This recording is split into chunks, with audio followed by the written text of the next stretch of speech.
अस्सलाम वालेकुम जनाब वज़ीर-ए-आज़म पाकिस्तान इमरान खान साहब, मैं इस वीडियो पैगाम के ज़रिए आपसे मुखातिब हूँ क्योंकि आपके पास मुझसे मिलने का वक्त नहीं है। कोई बात नहीं, क्योंकि वक्त नहीं है।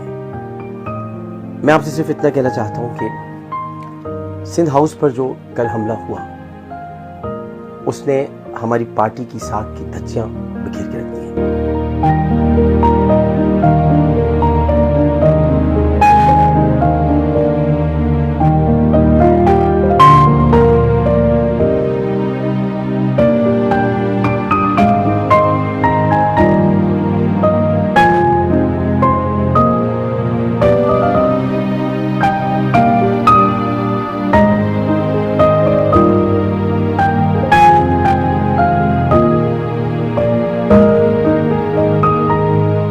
अब ये मैंने क्यों किया?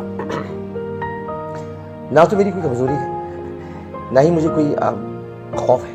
हाँ, खौफ है, अल्लाह का खौफ है। उसकी वजह ये कि अब वो उम्र के लिहाज से अभी बहुत छोटी है। हम जमहूरियत के पासदार नहीं रहे, हम शिद्दत पसंद हो गए हैं, हम इश्तियाल में आ गए हैं। जिन्हें जाना है उन्हें जाने दीजिए, जो जाना चाहते हैं उन्हें जाने दें। जो आपके हैं वो आपके साथ हैं, इसमें परेशानी की क्या बात है? आपने तो मुझसे कहा था कि आमिर अगर मुझे ऑपोजिशन में भी बैठना पड़ा तो मैं बैठूंगा।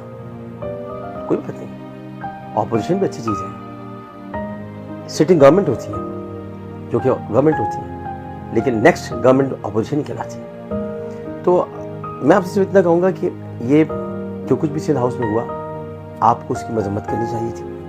अब दानिया तो इन कामों में थी नहीं, दानिया को तो मैं निकाल आया था इसलिए कि वो छोटी थी और ये वो इलाके हैं जहां पर लोग मजबूर हो जाए।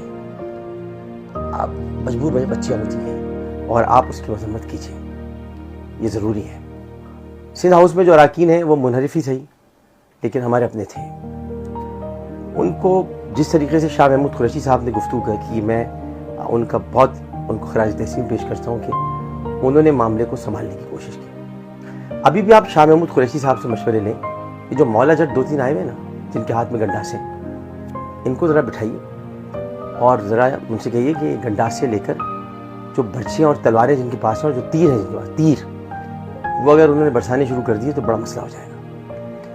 और हमें तो खैर आपने कभी पूछा ही नहीं लेकिन ये कि कोई बात नहीं, आपने रहमतुल आलमीन ट्रस्ट बनाया, उसमें भी आपने रहमतुल आलमीन के सबसे बड़े आशिक को नहीं पूछा। कोई बात नहीं, कोई बात, कोई बात। मैं सिर्फ इतना कहना चाहता हूँ कि एक काम आप और मत कीजिए अगर करने जा रहे हैं। इत्तलात के मुताबिक लेफ्टिनेंट जनरल शाहीन साहब को आप आर्मी चीफ लगाना चाह रहे हैं। अगर आप ऐसा जाते जाते करना चाहते हैं तो याद रखिएगा कि सबसे ख़तरनाक आवाज़ जो उसके खिलाफ उठेगी वो आमिर लियाकत हुसैन की होगी।